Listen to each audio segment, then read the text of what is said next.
If you're a maintenance supervisor for a commercial property, you've had to deal with everything from leaky faucets to flickering light bulbs. But nothing's worse than that ancient boiler that's lived in the building since the day it was built, 50 years ago. It's enough to make anyone lose their cool. That's where Grainger comes in. With industrial-grade products and dependable fast delivery, Grainger can help with any challenge, from worn-out components to everyday necessities. Call, click Grainger.com, or just stop by. Grainger, for the ones who get it done.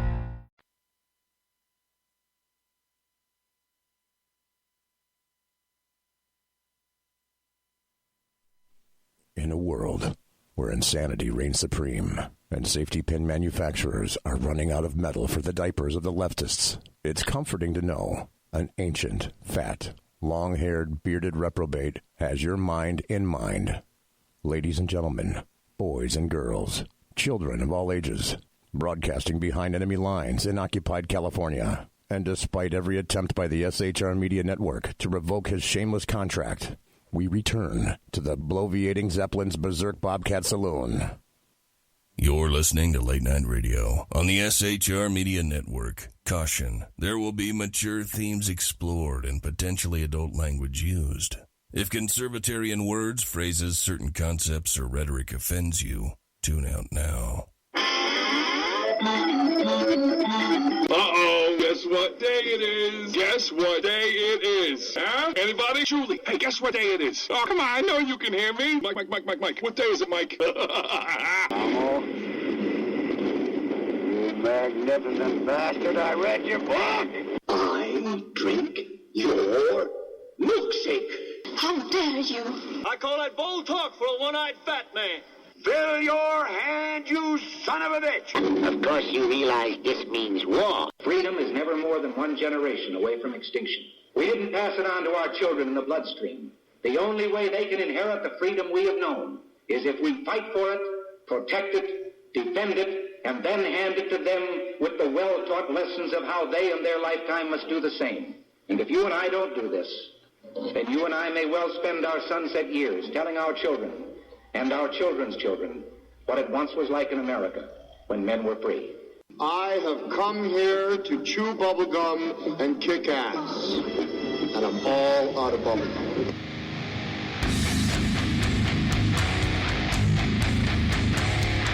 Good morning, good day, good evening. It is Thursday. It is December the 10th. Wait. It doesn't say December the 10th on the show. I knew I forgot something. Okay, watch. The miracle of broadcasting right in front of you. I still couldn't get it right. Okay. Hyphen 10 20. There we go. Much better. Much better. Well, I guess I could tell you about the show tonight. In the first hour, we've got GABRIELLE Ingram. She is back.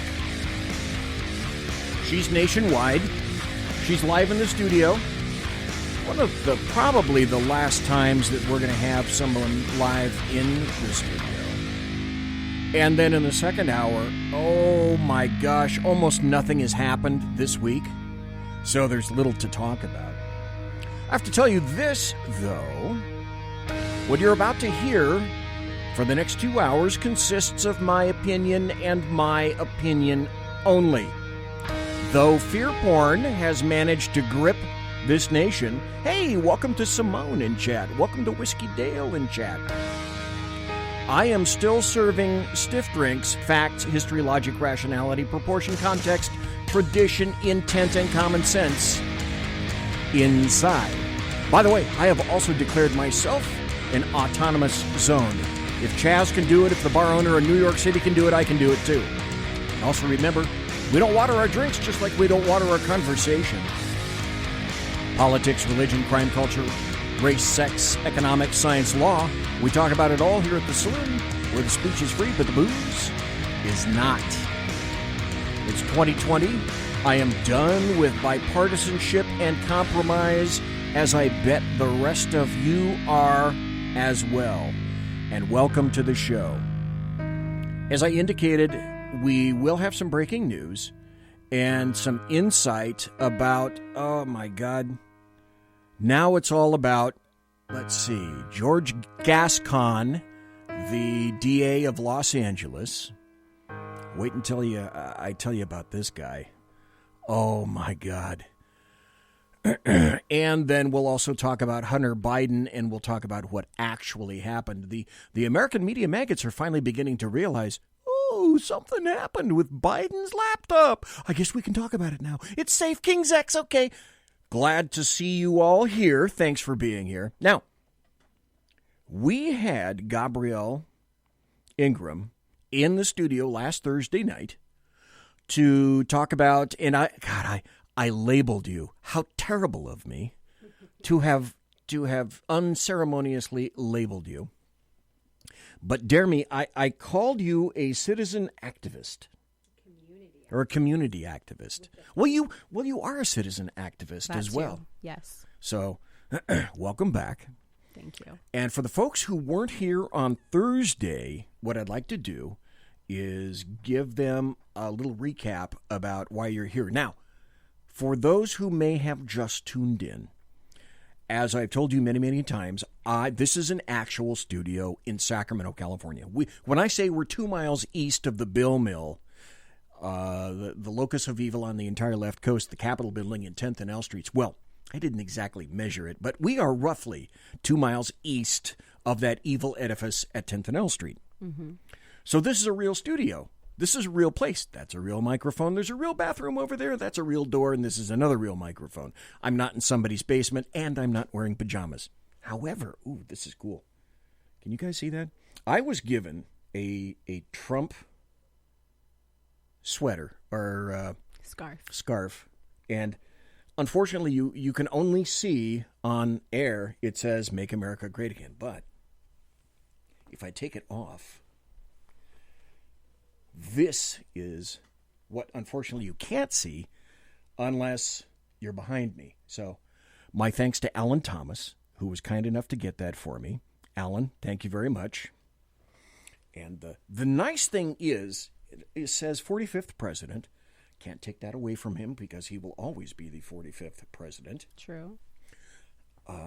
But the other thing is that I think is wonderful is, folks, if you think that President Trump is gone, or he will be going anywhere when Biden walks into the Oval Office on January 20th, I would care to disabuse you of that notion, because I believe that he will be there poking and prodding the Republicans, as well he should, because frequently the invertebrates, as they are, do need poking and prodding from time to time. So Gabrielle Ingram is here, community activist. She was here last week. So if you would, Gabrielle, give folks a little bit of an indicator as to who you are and what is the issue that you're championing these days. Championing. Okay, multiple. Okay, BZ, say it with me. Okay, folks, say it with me. Championing. Very good. Championing. Thank you. I am championing a course correct in Sacramento County. Okay. I'm a resident. I like that. I'm a resident of Sacramento County. I am collaborating with the Freedom Angels. They have a United Counties of America initiative. We are one of 30 plus counties working with them in terms of they helped facilitate and get citizens there in Placer County to motivate the rescinding the emergency declaration within Placer County. They helped work with the mayor of Atwater to help as the city council there was figuring out how to declare themselves a sanctuary city for businesses. It was too slow doing one county, one city at a time. And they reached out to friends in different counties and said, hey, can you help?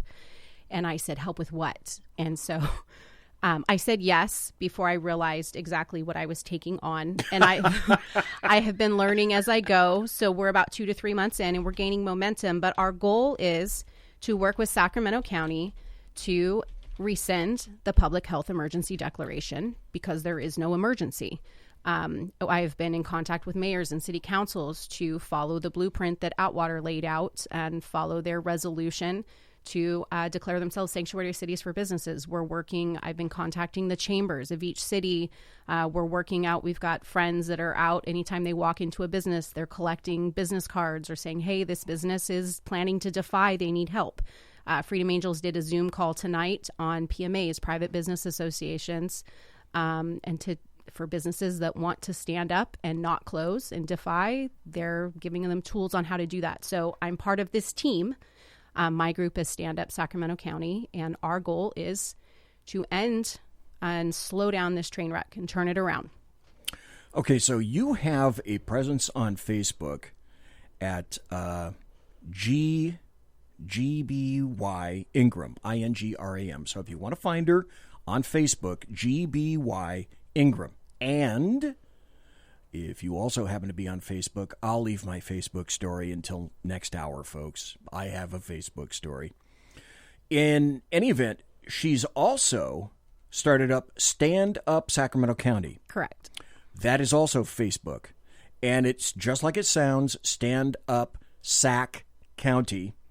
Go there for the newest information. And so, how did you become interested in this? Was someone that you know or knew near and dear to you, did they happen to get what I call Wuhan 19? Or how did this whole thing kind of come to your attention in general? So we are a self-employed family. My husband has 2 businesses under his name. I have 1. And we were very much hit financially with the shutdowns back in March. We literally just got the first unemployment check since, what is it? We're 9 months in. Oh, yeah. Yeah. And as a business, you have to make under $450 a week. So we didn't get like back pay for 27 weeks. It's a small amount, but it took us that long to get something. And so we've been tapping into our savings. And when you got the check, did you get it from the state of California?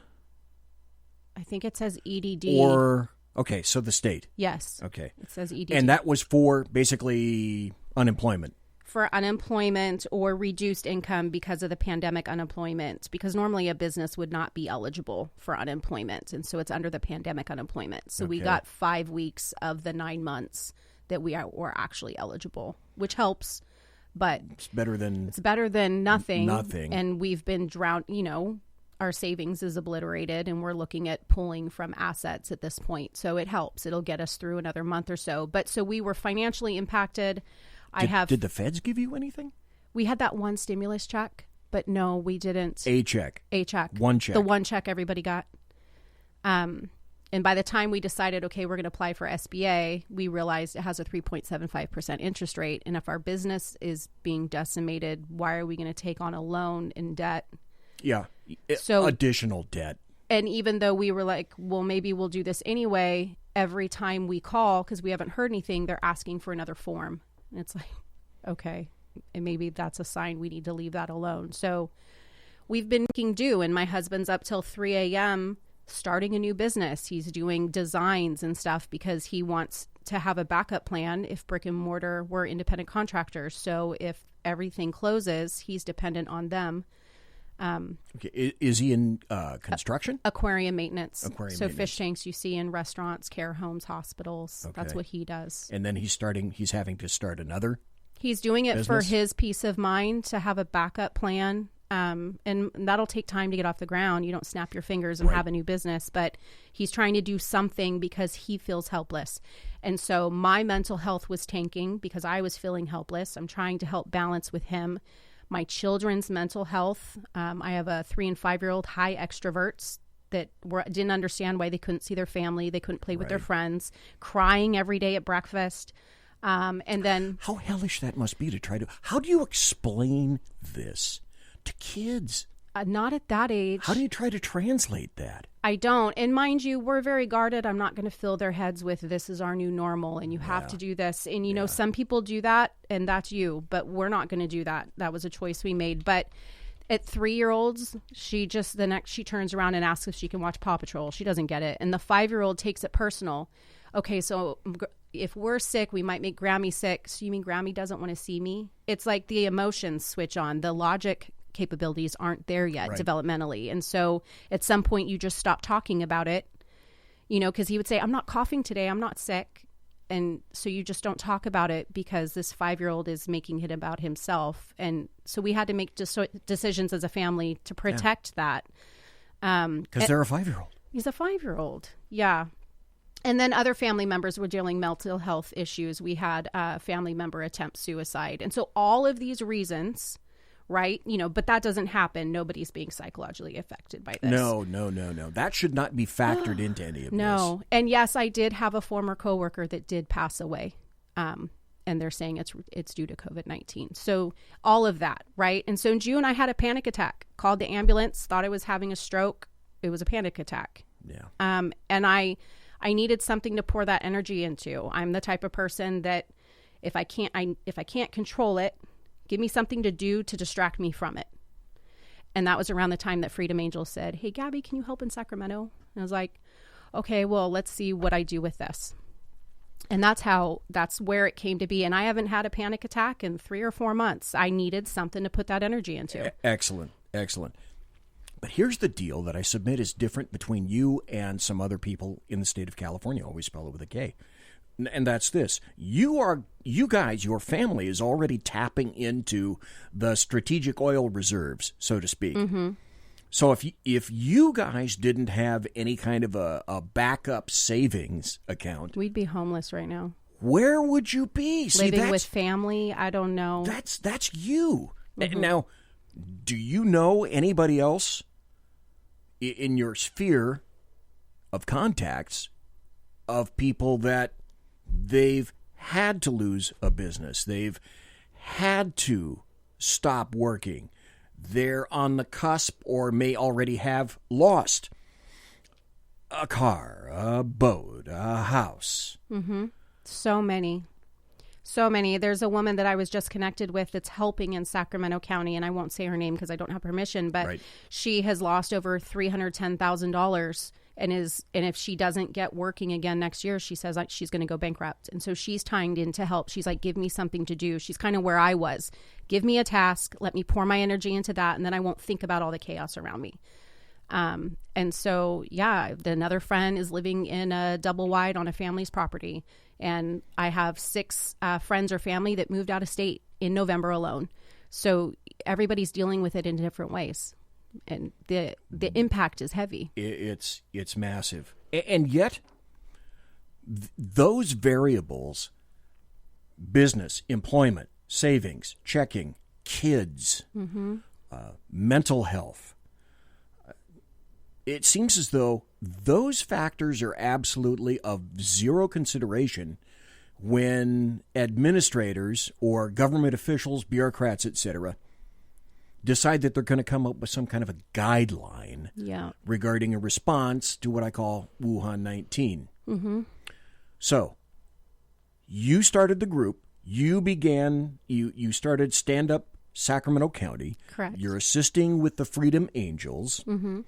And the goal, I'm guessing, is something similar to, we're just trying to have our voices heard, and we want good, common sense guidelines in response. Yes. Is anyone listening?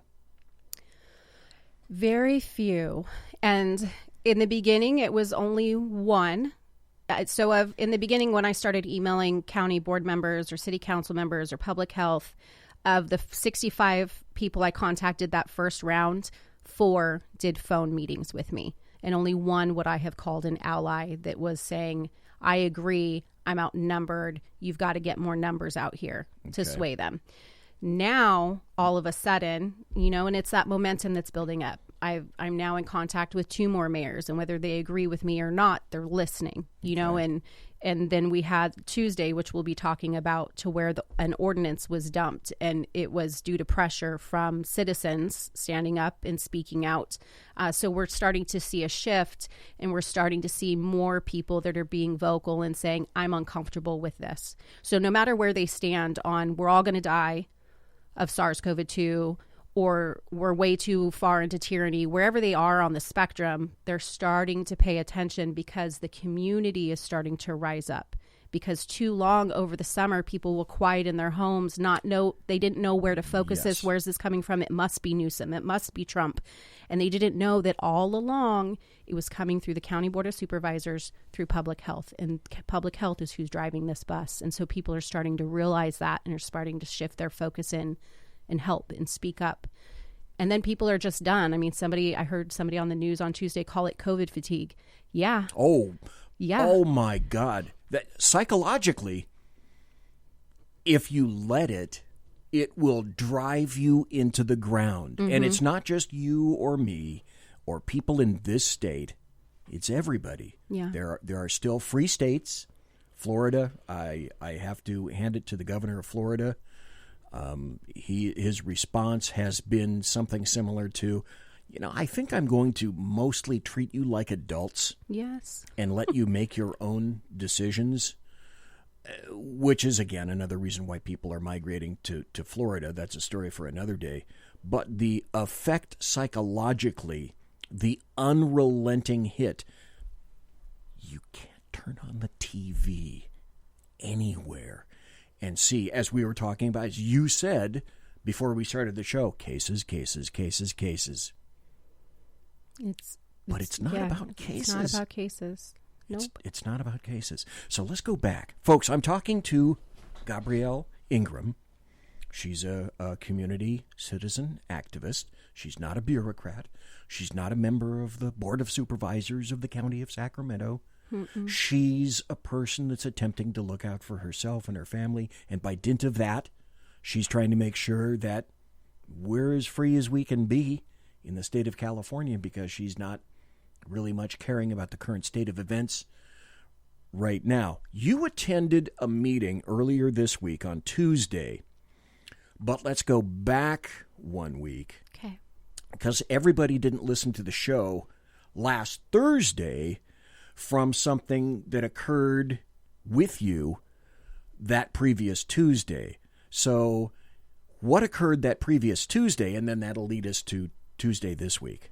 So on the 17th of November, the County Board of Supervisors, on the agenda was enforcement of the public health guidelines. Okay. And we only at that time were able to see a 3-page explanation, but it was very clear that they would be moving to fine, and this was brought forth by public health, fine, whether it was civil or commercial, $25 to $10,000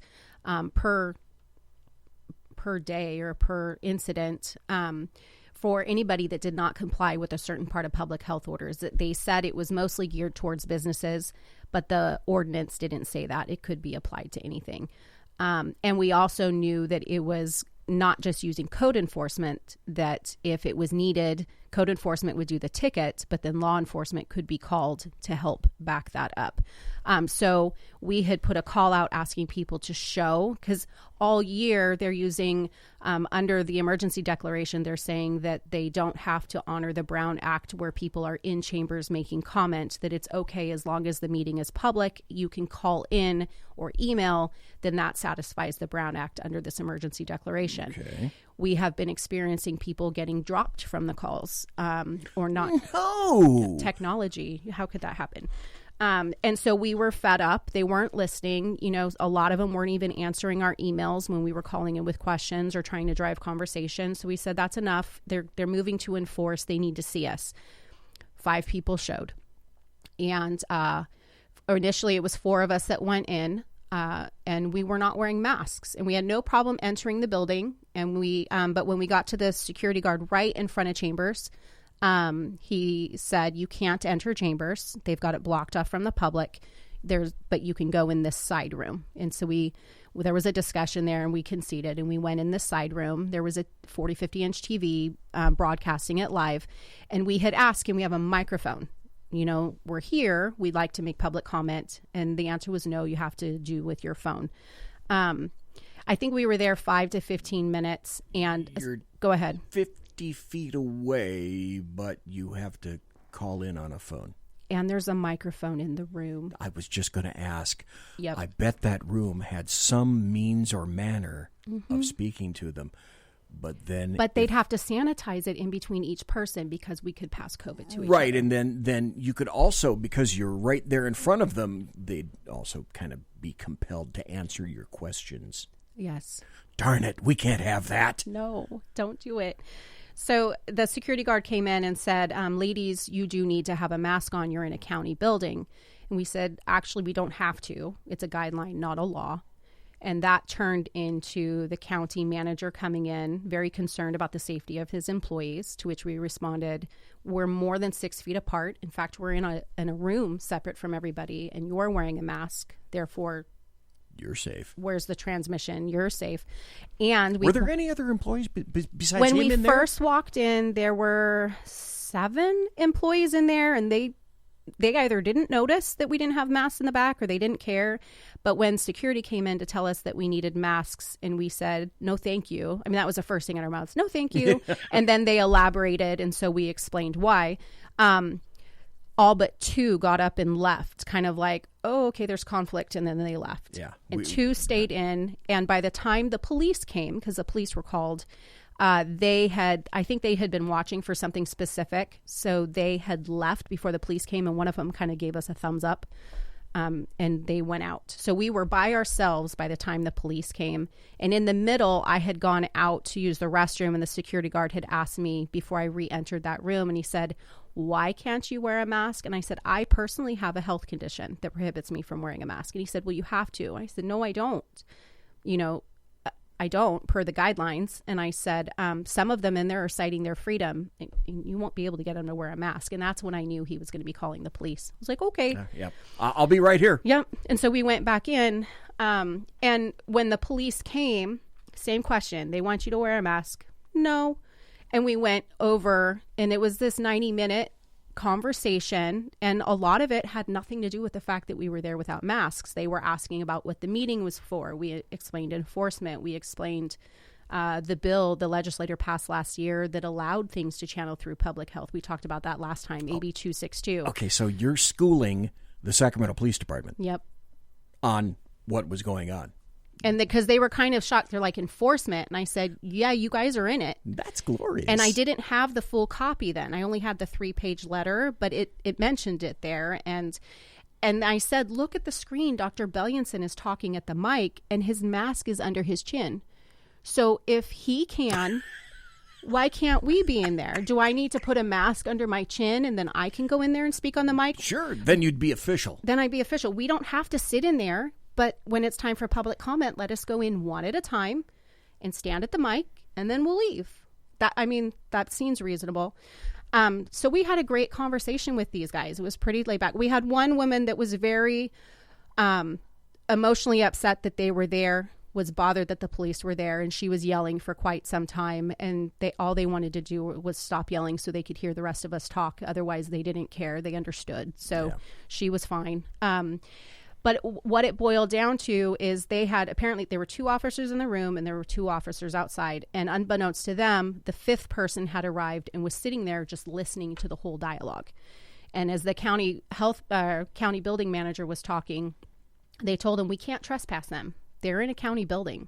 And they had had an incident like earlier that week at the courthouse that had pretty much proven we can't. But the lieutenant or whoever it was came back in and he said, look, we really need you guys to put on a mask. And he had masks in his hand. And I said, okay, so before I make a decision on whether I'm going to stay or go, 2 things. Are you planning on trespassing us? And he said, no.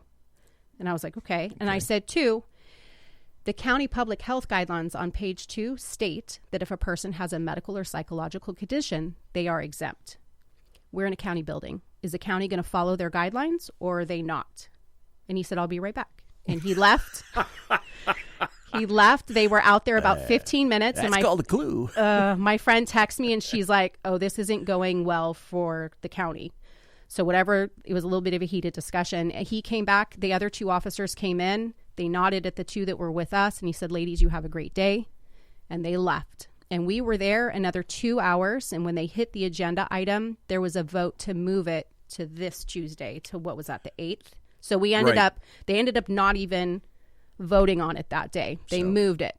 But we broke the ice because when we arrived Tuesday, nobody mentioned a mask to me. Yeah. They got to see you, and they got to see that you were present, and they got to see that you were concerned and involved, that this wasn't going to pass unnoticed, unobserved, in the dark of night, like a lot of bureaucrats enjoy. Like it has been happening. It has been happening.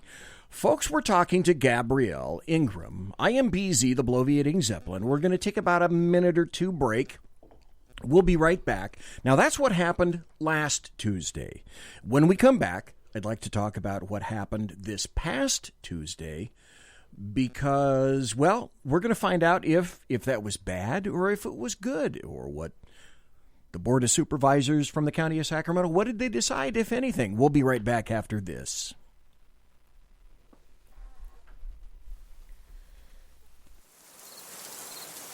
Conservative media done right. You're listening to the SHR Media Network. Hey, are you guys listening? This is Shannon from Right Way with Shannon and Mike in the AM on SHR Media. I know you've been wondering where we are and what's been going on. Well, folks, that's right. We're back. So please join us 7 to 9 a.m. Monday through Thursday on SHR Media, on Spreaker, iHeartRadio, and Spotify, and Facebook Live at 11 a.m. on Right Way with Shannon and Mike in the AM at Facebook. You don't want to miss a minute. We've got lots of guests, lots of segments, and lots of interesting things. And let's face it, there's nowhere for you to go, so you might as well tune in. Again, Right Way with Shannon and Mike in the AM. We're back live on the air on SHR Media, 7 to 9 a.m. Monday through Thursday, audio and Facebook Live, audio and video. Yes, we are going to do video. Facebook Live, Right Way with Shannon and Mike in the AM. Hope to see you soon. Unleashed Jeremy Hansen, the most explosive pro-American podcast on the planet. Pro-MAGA, pro-Trump, pro-conservative. Come join the resistance. Fight for what really matters in America.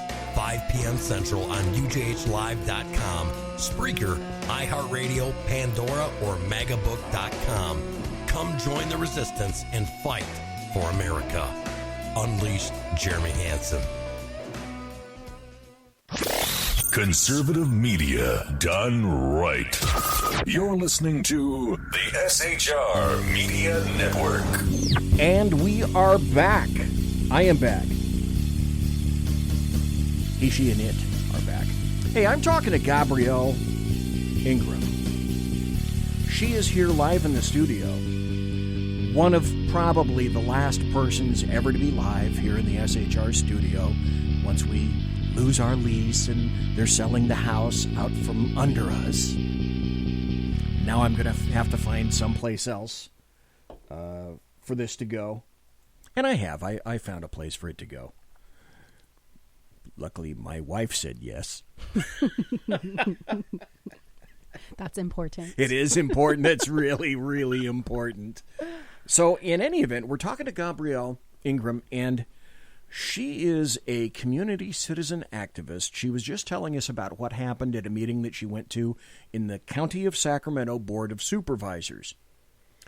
And one of the reasons that I wanted to, I don't focus all that much frequently on local Sacramento issues. If I do anything, it'll be about state of California, always spelled with a K, issues, or I like to also go national because those are sort of bigger overarching issues. But when I mention things about California, it's because California is a terrible petri dish that grows GERP that gets disseminated and thrown out to other states, and then they go, hey, leftist California, that's great stuff. We'll do that too. Mm-hmm. So the state of California, always spell it with a K, infects other states as well. So if it's an issue here, it's going to be an issue with you guys. So the point of this being, if Gabrielle can be an activist here, and we're going to hear about what happened in the meeting this Tuesday, you guys can do it too. Mm-hmm. You can speak up for yourselves. You can have a voice. You can grab it. Gabrielle didn't ask anybody, hey, can I'll put my hand up. May I speak now? May I go to the bathroom? And sometimes the bureaucracy, no bathroom for you. Nope, no soup for you. But she didn't ask. She just took it on, acquired this mantle, and we're speaking over the break as to where it may lead. She doesn't exactly know. Do you know where this is going? I have no idea, but I'm having a hard time slowing it down right now, which may be good. It's a little overwhelming trying to juggle my schedule, but it's okay. It is. But the point of this being that if she can do it, she has a will to go ahead and do this, to represent herself, because it was self-interest, of course. Why not? Your family's involved. Got to take care of your family. Kids, husband. Very important in these days, in 2020. But if she can do it, you can do it too. Or other people and other elements can do it too. And that's why I had her back tonight. Now, we talked about the meeting that was a week ago Tuesday. Now, earlier this week on Tuesday, you went back. When you went back to the Sacramento County Board of Supervisors, then what transpired? So after the 17th, I decided we are not reaching people fast enough. So I started that Facebook group, Stand Up Sacramento County, to funnel people into that I don't know. Started posting in there. And I was starting to connect with city chambers. Once I got my hands on the 19-page enforcement ordinance, my mouth dropped. It was worse than I had thought. 19 pages. 19 pages. And so we knew the fines, $25 to $10,000, depending on if it was civil or commercial. But it went so far. And we knew that it wasn't just code enforcement, that they would bring in law enforcement, that they could deputize other people. So who knows what kind of training they've had and what kind of vetting they're going to do. And then it went so far as to say that if you were a problem getting the ticket, you could be arrested. You could get a misdemeanor charge. You could have up to a year in jail. And it wasn't just businesses. Not that that would be okay. I would still have shown up if it was just businesses. But it was any public health order. And it didn't say public health orders as of right now, anything that they come up with in the future. So we now have this shutdown that goes into effect tonight. We have this 10 p.m. curfew. If that ordinance had gone through, which it didn't, and we'll be elaborating on that, who knows what we would have seen? Would I have been, if I was out at 10:30 p.m. on a walk, could I have been ticketed and arrested? Would you be subject to that? Yes, right. Exactly. So that was our concern. So when I had that, we started blasting it all over Facebook, sharing it everywhere. The group grew. We contacted the chambers. They had already caught wind of it. They were notifying businesses, and we were doing everything we could. A friend was emailing the bar associations. Any business I walked into, it was, have you heard of the ordinance? What ordinance? Just conversations. And there were a lot of people, friends would be like, I'm at this restaurant. They're not enforcing masks. I was like, get their business card. Tell them. And so people are just sending me info. And so when we showed up on Tuesday, there were 50 of us. The 2 weeks before, from 5 to 50. Yeah, in 1 week. In 2 weeks? Well, it was 1 week since I talked to you, right? 17th? Right. Oh my goodness. I don't know. It was, we grew by 45. And what we found out later is all of the emails against the ordinance broke a record for the Sacramento County Board of Supervisors. There were over 2,500 emails that broke a record. Kudos. And I know there were 4 groups that tied in. So it wasn't just us, but it was everybody pulling together, all these community groups rising up, and that's what we need. And there were over 2 hours of phone people calling in with public comment. So we arrived and we all walked in. We gathered out front and then we all walked in together. They wouldn't let us in chambers, but they didn't bother us about masks. Not a word. You mean they could actually learn lessons? They learned. They're like, oh, we're not even going to bother with them. But they wouldn't let us in chambers and they said, you can go in this side room. So the same side room, there's like 40 of them clumped in there and some people in the lobby. And I said, can we have a microphone? This is a lot of people to call in on public comment. We're still dealing with issues with calls being dropped. Can we have a microphone? This microphone right here in the corner, can you plug it in? And if we'll respect that you want us out of the meeting. That's dangerous. But we want to be a part of it. They said no. Imagine that. They said no, and a couple people snapped and said, that's enough. You're putting ordinance on here. You're going to call law enforcement. You won't even give us a mic. And one of the women got on her bullhorn right outside Chambers, started yelling, let us in. And a couple people started banging on the door. And I kind of backed up into the lobby because that wasn't planned. And I'm sitting there processing like, oh, all right, where's this going? You know? And did you know the person with the bullhorn? Did you know any of the other folks? I knew 3 of them. I recognized a couple more of them from around, and then the rest I didn't know. So there were multiple groups that tied in. So I knew some, I didn't know some. But yes, I knew the person with the bullhorn. Okay, just kind of off the cuff thing. Mm-hmm. No, that was not planned. But they were banging on the door, and then someone from inside unlocked the door. Maybe they were worried about the door being broken. I have no idea. But they unlocked the door.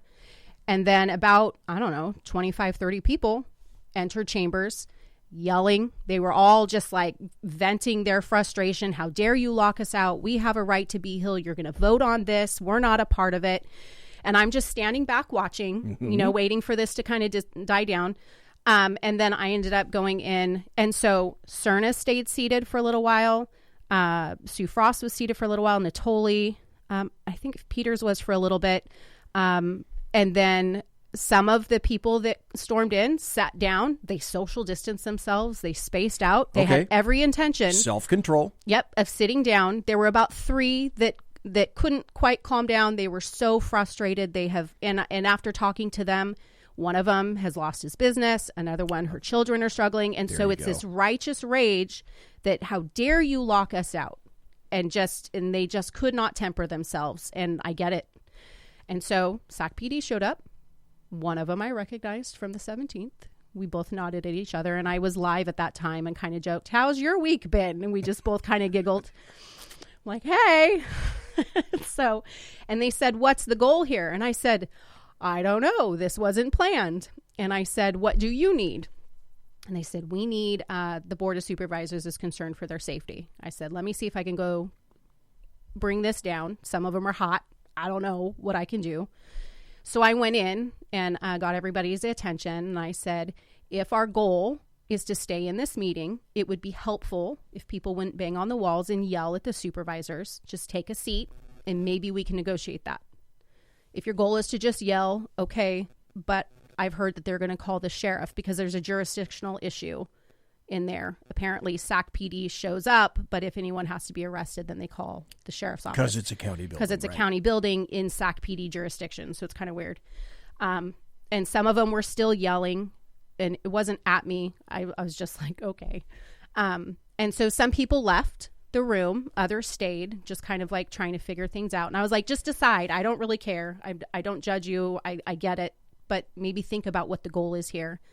And then I went back out with SAC PD, especially to the officer I recognized. And I said, we now have a copy of the enforcement. I would like to read to you a couple parts.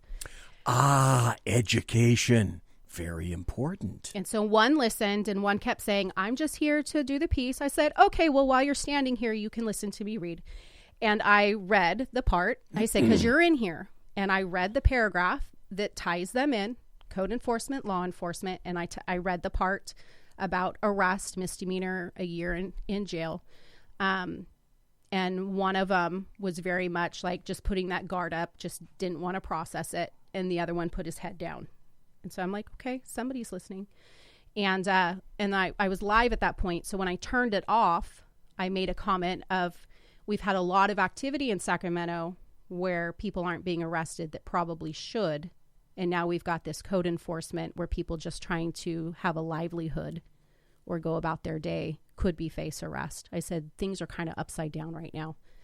And about that point, a sheriff officer had showed up, and apparently he's assigned to the building. His job is to protect the county board of supervisors. And the PD pointed him to me, and they're like, you might want to go talk to him. So I walked over to him and I said, hello, how's your day? And he said, are you in charge? I said, nope. I am not. We're an autonomous group. Yeah, I am not in charge. I don't know everybody here. But what do you need, or what's happening here? And he said, I'm here to arrest people for disrupting the meeting and to protect the safety of the board. And I said, if I can get them to calm down, I don't know if I can. If I can get them to calm down and stop yelling, are we good? And he said, no, they have to be out of chambers. And he said, they disrupted the meeting. He said, but I don't want to arrest anybody. If you can get them out of chambers and back into the lobby where they were, and they're quiet and they don't disrupt again, then we're good. I was like, okay, I'll go try. And he said, I'll give you 5 minutes. I said, okay. So I went back into chambers and let them know that the sheriff's now here. And I explained what he said. And one person was determined that this was the hill to die on, and she was going to be arrested that day. And everybody else, all but 8 people, left the chambers. And when he walked in, I pointed at him. I'm like, here's the sheriff. And so one person stayed seated with the intent of, I'm going to stay. That's my hill. That's my hill. And the 7 went to ask questions on penal code and why, and, and ask questions. And I went to talk to the one. I said, are you sure? Like, they haven't even voted on enforcement. Like, this might be a little premature. There's a time for it to be arrested, and then there's a time to not. We've made our point. The board now understands that we're serious. Are you sure you want to be arrested today? Should I take your stuff? Like, what are you doing? And she said, I want to hear what the penal code is. I want to talk to the sheriff. I said, okay. So I told him she would like to speak with you. And about 10 minutes later, she exited and she left. So nobody was arrested on Tuesday. Okay. So I walk out and the media's there and I start getting tapped. Hey, Gabby, I'm not really comfortable. Will you do the interview? And I'm like, I don't know. Are they going to be fair and impartial? Because we had 3, 13, I think it was 40 SAC B. And I'm sitting there. I'm like, I don't know. How are they going to present it? Are they going to chop this up? And, but so I ended up interviewing with all of them during the recess, because they took a recess for the Board of Supervisors out of safety concerns. Right. And nobody... And I get it. People yelling at you. You guys are just like Antifa and BLM. Mm-hmm. Yeah. Just like them. So, and yelling can be intimidating. But that was the end of it. Nobody was there. There was no intent to harm. But there we go. So the meeting was interrupted. There was a recess. We went out and did a few interviews. And at that time, a woman was interviewing other people that were there on why they were there. And when the recess was over, we went in and they were on the agenda item right before 36. Okay. And so you went physically into the chambers or into that side room? No, they drew curtains so the Board of Supervisors couldn't see us because we're scary, and we couldn't see them. They drew curtains. They drew curtains, like big blackout curtains. And they have 2 TVs up, and they had the volume a little low. So we had to have absolute silence to hear. But thankfully, there's closed captioning because people get restless and they start talking. So we're all like reading the TV screens. And by then, we had whittled down to about 30 people. Because when the chambers were stormed, some of the families with young children were like, peace out. And other people had kind of left. That overwhelmed some, right? And so that makes sense. But we were down to about 30, and we settled in to listen for the agenda item to come up. And there were cheers that broke out because when Dr. Bellianson got up there, they withdrew the ordinance. Okay, can you explain to people who that individual is? I think his official title is Director of Public Health Services. For the entire county of Sacramento? Yes. And he would be over Dr. Olivia Kasiri, who is County Public Health Officer. Now, Dr. Bellianson is stepping down as of the 22nd. He has a family emergency. And so there is talk that Dr. Kasiri might be proposed for that position. I'm not sure yet. But so we're going to have a shift coming into January for those positions. Okay. But apparently the ordinance had come, he had come through him. I think it was presented by Navgil, and then it was through, anyway, Public Health brought that forward.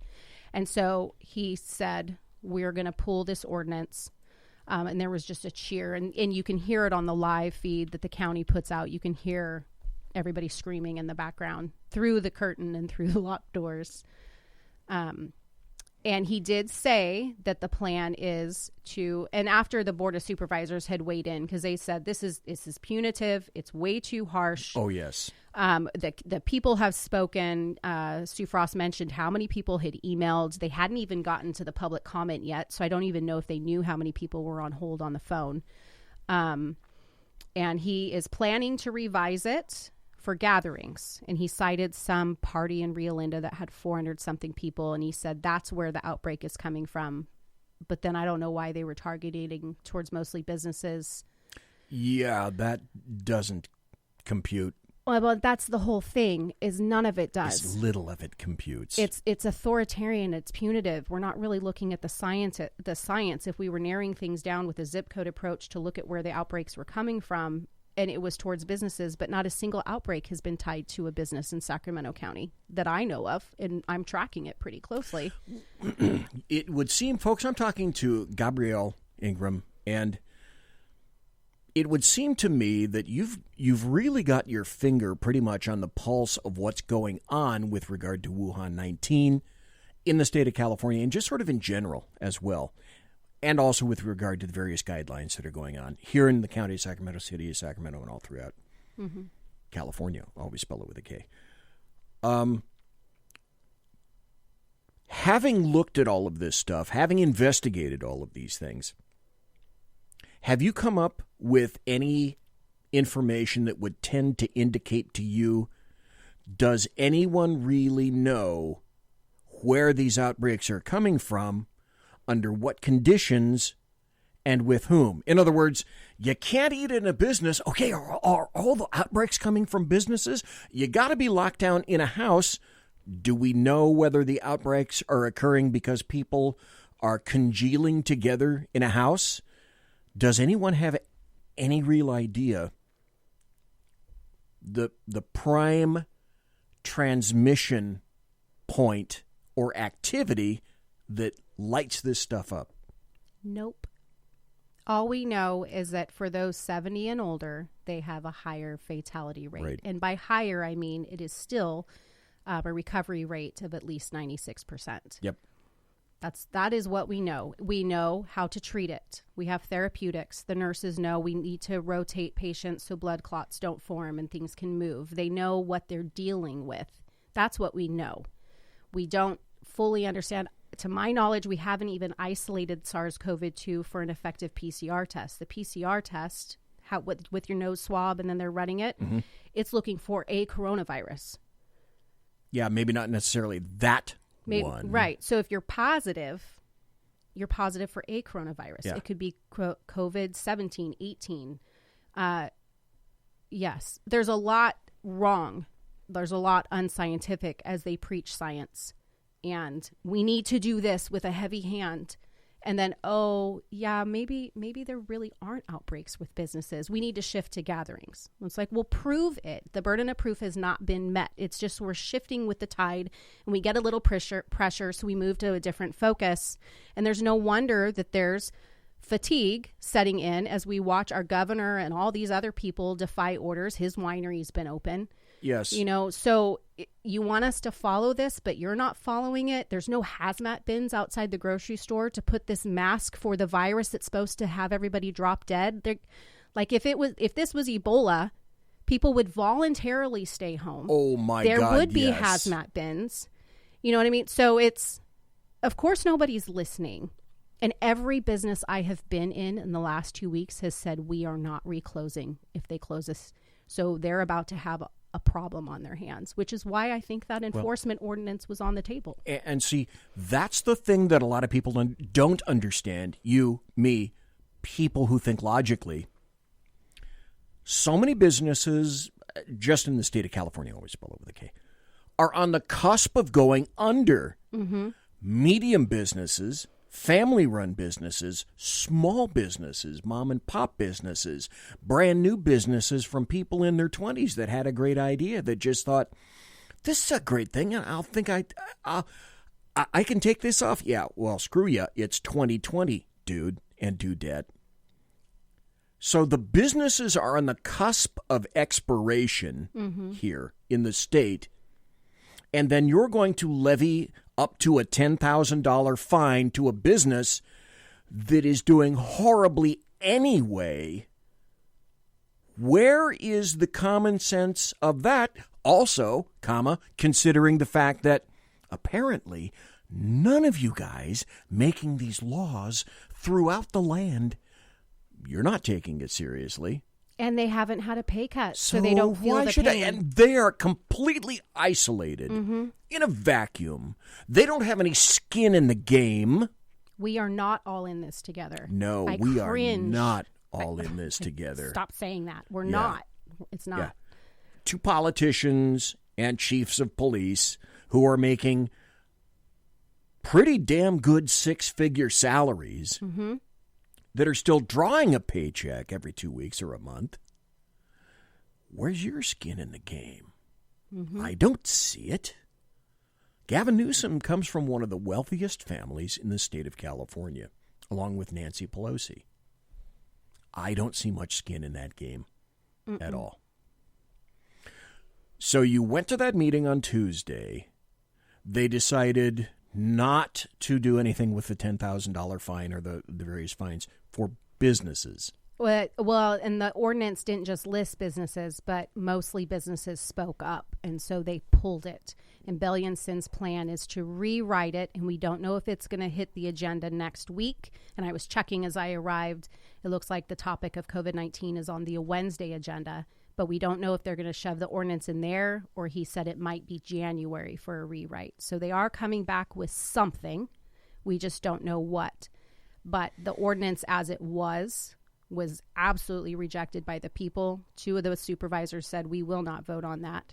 And they needed a 4/5 vote for an urgency ordinance to go into effect immediately, or a 3/5 vote for it to be a regular ordinance to go into effect in 30 days. But because public health pulled it, it didn't even go to the floor for a vote. And so that was a victory. Okay. In the County of Sacramento Board of Supervisors, how many supervisors are there? 5. Okay. Each one represents a certain district. Correct. Of the 5, are you getting any particular vibes in terms of, you know what, this has to be punitive, ranging from there up to, you know what, I think I begin to understand the problem and the issue.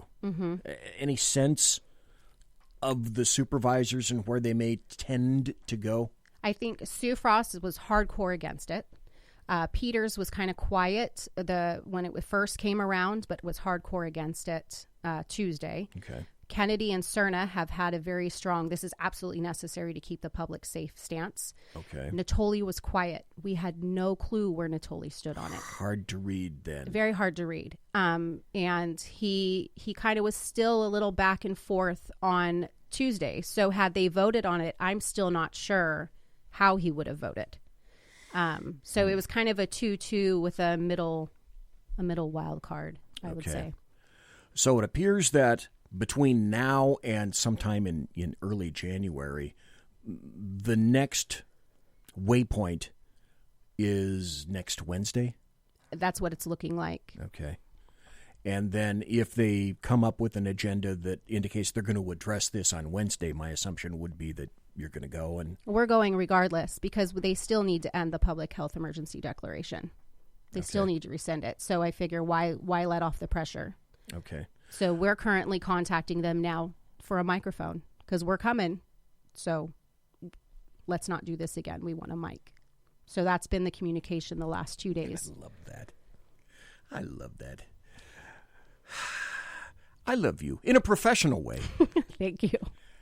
But people need to stand up. They do. And take this stance because otherwise we're going to get our asses steamrollered.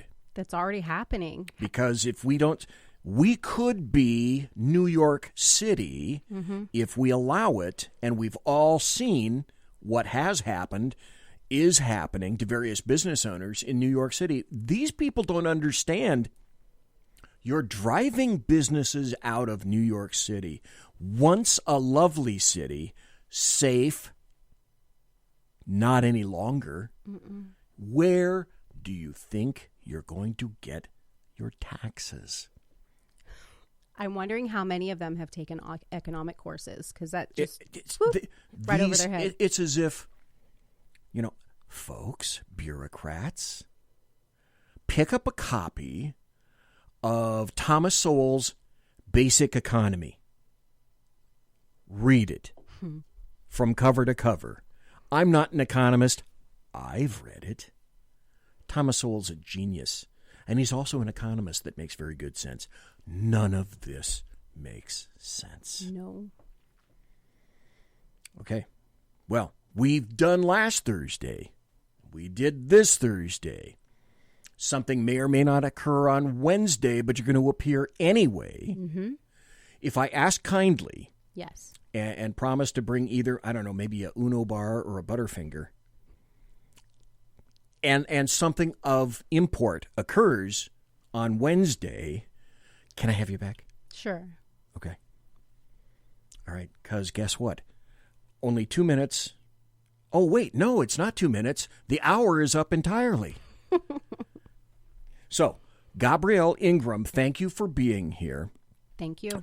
If folks want to support you in some fashion, it's not monetary support, but it's voluntary support, that kind of thing. Or if you just want to rally around the thought process of all of this, are you making yourself contactable, or is there a point at which you'd rather have people go like the Facebook page? The Facebook page is a good start if people are trying to understand what we're doing and follow Stand Up Sacramento County. I am getting a lot of people messaging me through there. Okay. And that's okay. It's a little slow because it's just me. So, and I've got little kids. So if I don't respond right away, I'm not ignoring you. I'm juggling. Okay. So that's a good way to reach me. Do you think you've created a monster? I think Freedom Angels created a monster and I unknowingly grabbed on. But guess what? You're here for the ride now. Yes, and it might to be happen. a rodeo. It already has been. Tuesday threw me off, but it worked. It worked. All right. Well, we'll wait and see what happens on Wednesday. Okay. And as I indicate, I'll keep in touch with you probably on email or something like that, and I'll watch your page to see if it looks like something of significance occurred on Wednesday. But if it does, I'd like to have you back. Okay. Thank you. Okay. So support Gabrielle Ingram. Pay attention, folks. You too can be a community activist or a citizen activist. A lot of people these days, it's 2020, and you need to watch out for yourself and for your family. Because frequently, as we're discovering, these people aren't watching out for you. No, self-interest. They are not watching out for you at all. Thank you for being here. Folks, we'll be right back after this.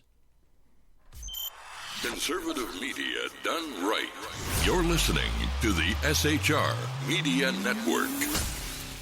From a public locker inside a dilapidated Long Island rail station comes a show designed to piss off liberals using truth, facts, and ridicule. The Lid Radio Show, featuring the conservative voice from the People's Republic of New York, the Lid himself, Jeff Dunitz. Tune in every Wednesday at 2 p.m. Eastern, 11 a.m. Pacific on the SHR Media Network. Go to shrmedia.com. At Lid Radio, we fight for the truth, justice, and a good kosher T-bone. If you don't listen, Hillary Clinton might sneak into your bedroom in her housecoat late at night and blame you for her election loss. It's the Lid Radio Show with Jeff Dunitz. Hey, are you guys listening? This is Shannon from Right Way with Shannon and Mike in the AM on SHR Media. I know you've been wondering where we are and what's been going on. Well, folks, that's right. We're back. So please join us 7 to 9 a.m. Monday through Thursday on SHR Media, on Spreaker, iHeartRadio, and Spotify, and Facebook Live at 11 a.m. on Right Way with Shannon and Mike in the AM at Facebook. You don't want to miss a minute. We've got lots of guests, lots of segments, and lots of interesting things. And let's face it, there's nowhere for you to go, so you might as well tune in. Again, Right Way with Shannon and Mike in the AM. We're back live on the air on SHR Media, 7 to 9 a.m. Monday through Thursday, audio and Facebook Live, audio and video. Yes, we are going to do video. Facebook Live, Right Way with Shannon and Mike in the AM. See you soon.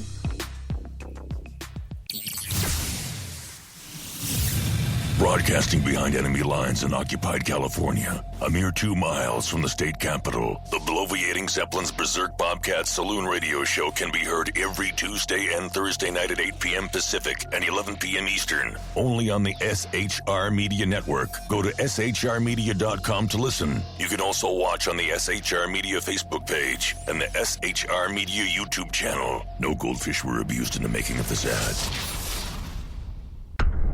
Conservative media done right. You're listening to the SHR Media Network. It is he that is me, bringing perspective from across the sea. Join me, Jack Alexander, 4 days a week for the Jack Alexander Experiment podcast, as I take a unique outsider's look at the news and issues affecting life and liberty here in the USA. I'll show you what the mainstream media refuses to. Politics, border security, defense, healthcare, travel, nothing is off limits. Catch the Jack Alexander Experiment podcast each Monday to Thursday on Facebook, YouTube, and everywhere good podcasts can be found.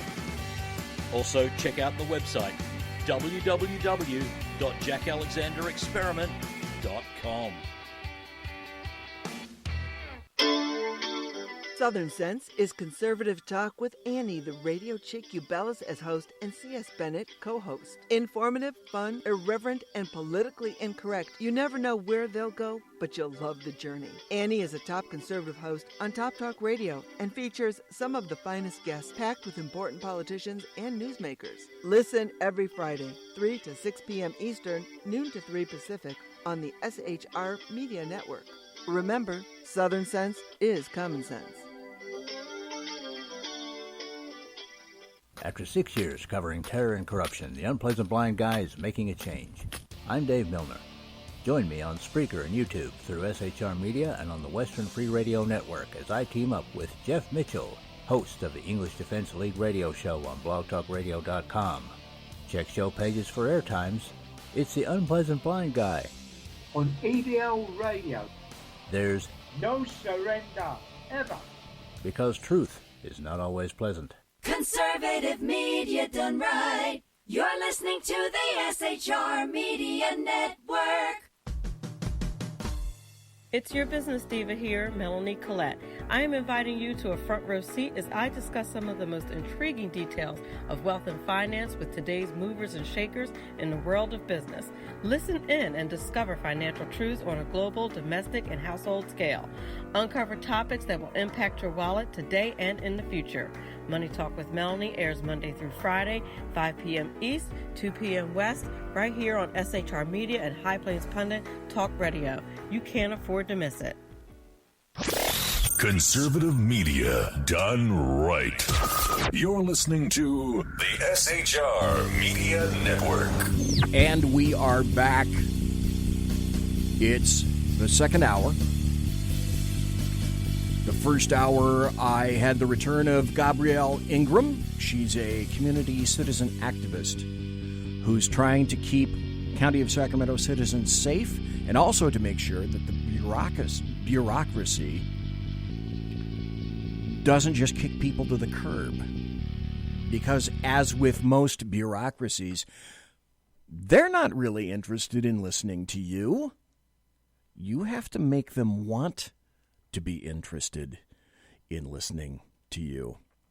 She's a great person, a great representative, and I hope that she will be back next Thursday night to let us know what's happening or what may have happened with regard to the Wednesday meeting. And with that, the bloviating Zeppelin's HeyJackass.com Chicago Death Toll Update, courtesy of Chicago Mayor Lori Lightfoot. And this, of course, is from HeyJackass.com. HeyJackass.com, illustrating Chicago values. December to date in the lovely Windy City, Chicago, Illinois, mayored by Lori Lightfoot, that wonderful individual. December to date, shot and killed 17, shot and wounded 74, total shot 91, total homicides 19. Week in progress. December the 6th to December 12th. Shot and killed 10. Shot and wounded 34. Total shot 44. Total homicides 11. Year to date, let's see if they're keeping up the snuff. Year to date, shot and killed 683. Shot and wounded 3,317. Hey, they've made it to 4. Total shot 4,000 people in the city of Chicago year to date. There's still some left of the year. Come on, folks, don't let us down. Total homicide 752.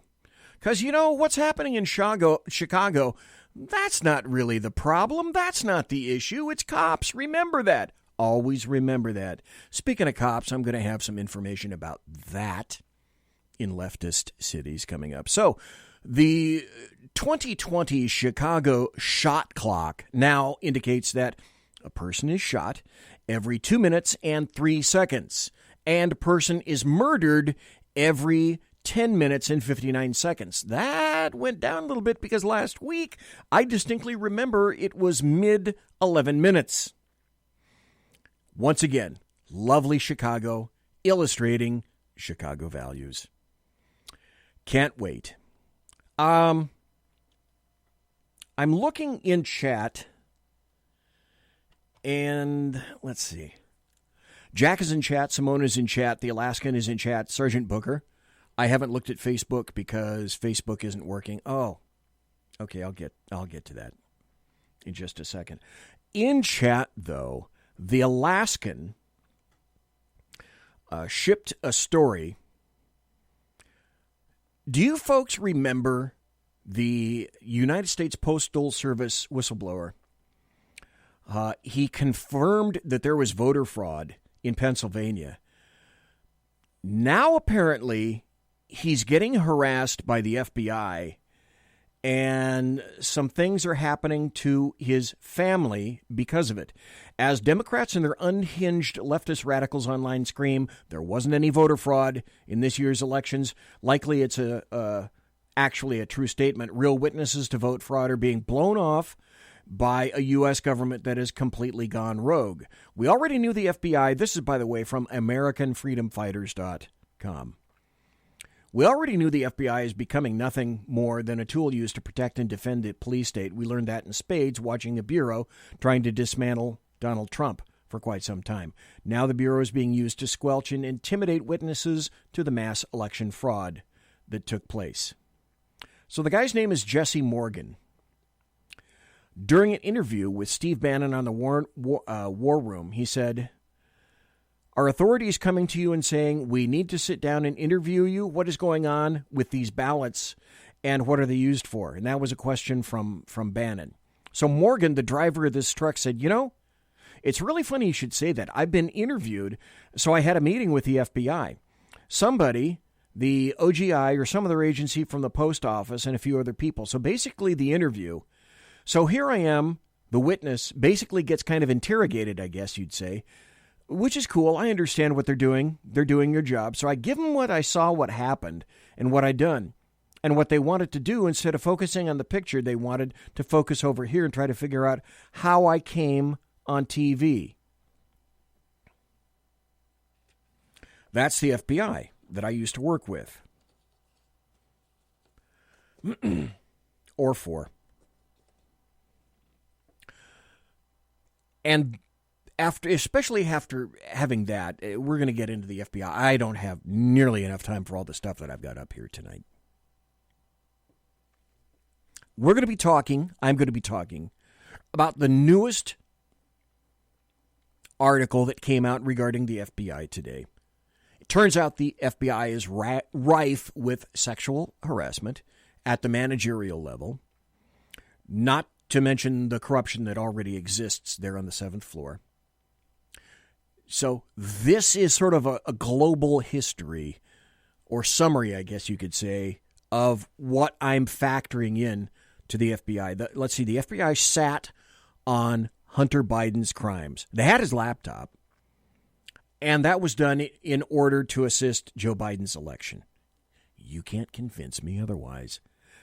But they've had the information, and have allegedly been conducting an investigation, they say, for 2 years since 2018. Now, the FBI apparently knew Eric Swalwell was being banged by a Chinese spy named Fang Fang.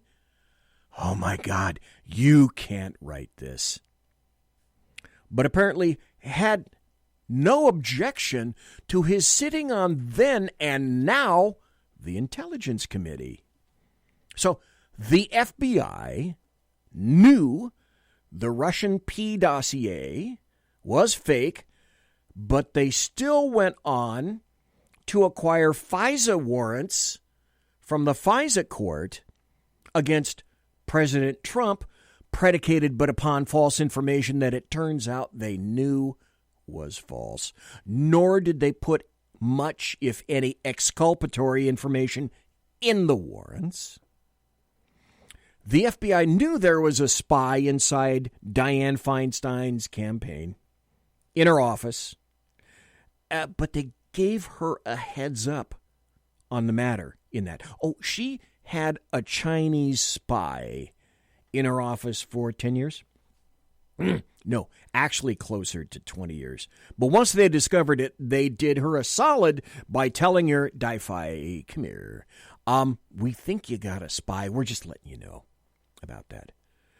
The FBI believed that the Trump campaign might have had Russians involved in the mix, but instead of providing Trump with a heads up like Di-Fi got, they instead decided to build a case against him.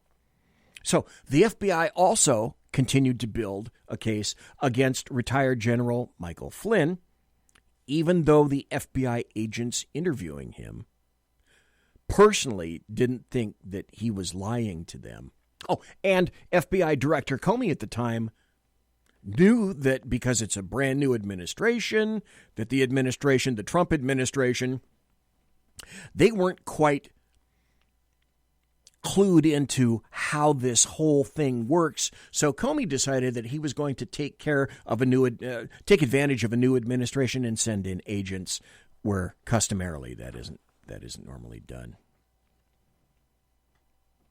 Time and again, the FBI has been proven to be not unbiased and not apolitical. And so what I said before, and I'll say it again now, is I don't trust them. You shouldn't trust them. No one should trust them. If they want to talk to you, the first word out of your mouth should be attorney.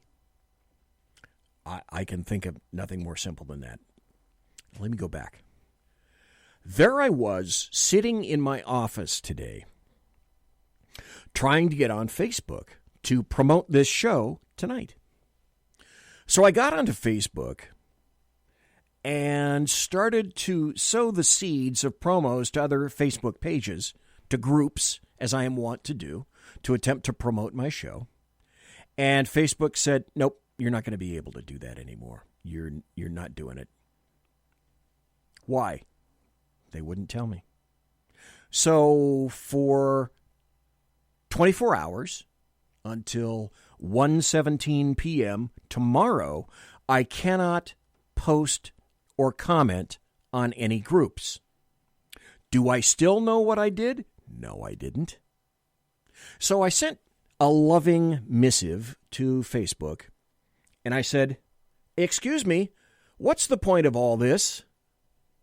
You're not telling me what I did so that I can correct what kind of malfeasance you think I'm guilty of, which means the point is that this exists simply to be punitive, and you're not looking for any kind of corrective action. So how can I correct what I did when you won't even tell me? So if there was any kind of a guess as to whether or not Facebook needs to be ripped apart to the seams, oh my God, yes it does. So a story came out. Facebook is being sued by the FTC, the Federal Trade Commission. 48 attorneys general are alleging that it operates an illegal monopoly. Section 230 immunities should be removed. So essentially what is occurring is the Federal Trade Commission is calling for the breakup of Facebook. As far as I'm concerned, the breakup of Facebook is insufficient. Mark Zuckerberg and anyone else connected with him should no longer be allowed to have anything to do with any social media whatsoever, because they have proven time and again that they're just like the FBI. They're biased and they're political.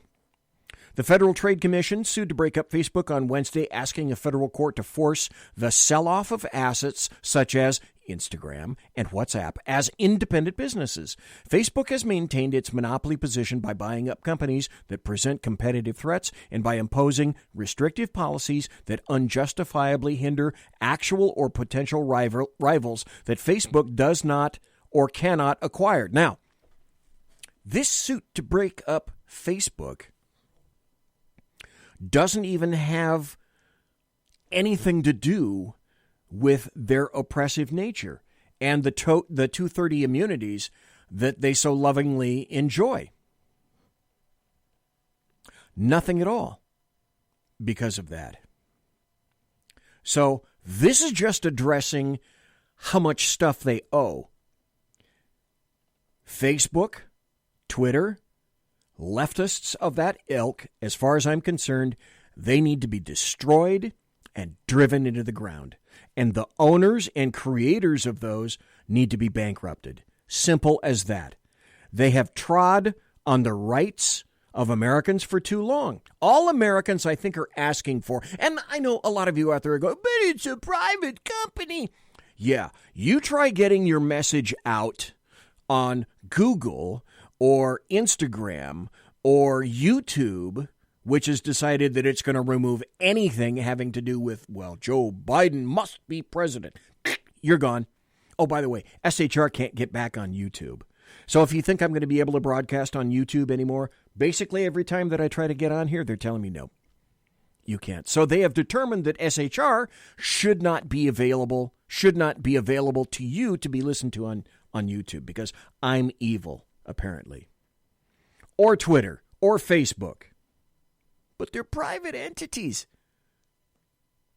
Private entities that Dr. Robert Epstein has said time and again have put their thumb on the scales for leftists and Democrats for quite some time. If there were equity in any of this, if any of it was equitable, I don't think anybody would be bitching. But the funny thing is, I don't hear too many leftists complaining about, oh, you didn't let me on.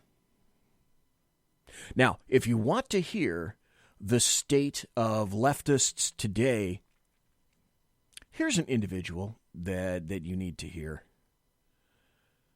This is Michigan Democrat State Representative Cynthia Johnson, who took to Facebook Live. Now, this, according to Facebook, is okay, hinting that Joe Biden might have been favored due to any kind of voter fraud or voter malfeasance. That's bad, and you're going to be eliminated. Well, Cynthia, take it away if you would. So this is just a warning to you Trumpers. Be careful. Walk lightly. Walk lightly. We ain't playing with you. Enough of the shenanigans. Mm-hmm. Enough is enough. And for those of you who are soldiers, you know how to do it. Do it right. Be in order. Make them pay. I love y'all. Bye-bye. So this is just a warning. So, by the way, some people on television today, after having played that, I know this is amazing. This is how stupid they are, said, well, when she's talking about soldiers, why would American soldiers need to be notified? Are you serious? Yeah, people are that stupid. She's talking about the soldiers of the left to go take on the coat of resisting Trump. That's not an implied threat. That's not a hint of a threat. That's a threat. So my understanding is that she's been removed from a number of positions. Frankly, I think that stupid bint needs to be removed completely. Oh, and I forgot to tell you, I don't have it up right now. But she doubled down today and said, I'm not taking back any of that stuff. Okay. All right. Free country. You don't have to. In the process of navigating around, I came across this story. I saw yesterday a graphic from the USNI, the U.S. Naval Institute, that indicated that we had carrier groups. It looked like at least one carrier group off of each coast of the United States. Plus, I think there was an LST group and a couple of other ships off the Atlantic coast and off the Pacific coast. And I thought, that seems kind of weird. So I went looking around for that. I found this article. It's under Nation. Ominous. And by the way, I confirmed this from the USNI. Ominous. U.S. positioning naval vessels off east and west coast. Massive troop movements in CONUS. That's the continental United States. Yeah, Jack Alexander in chat says, yeah, that was a rallying cry to domestic terrorists. Absolutely. That deserves, at least for tonight, this. Over the past 4 days, there have been massive movements of troops, equipment, and supplies within the continental United States CONUS. Today, Tuesday, this past Tuesday, the U.S. Navy is positioning aircraft carriers, and I know this for a fact, and their strike groups off both the U.S. east and west coasts. Why? Is China involved? Why? Or why not? Last Saturday, no fewer than 25 C-17 aircraft were in the skies all over the USA, carrying troops and equipment from all around the nation, all going to Nellis Air Force Base, which is in Nevada, by the way. And still, I don't know why. If you look at the various maps, you can see that these troop movements have occurred. On Sunday, locals in Nevada, on and around Nellis, reported the base was swarming with soldiers and Marines.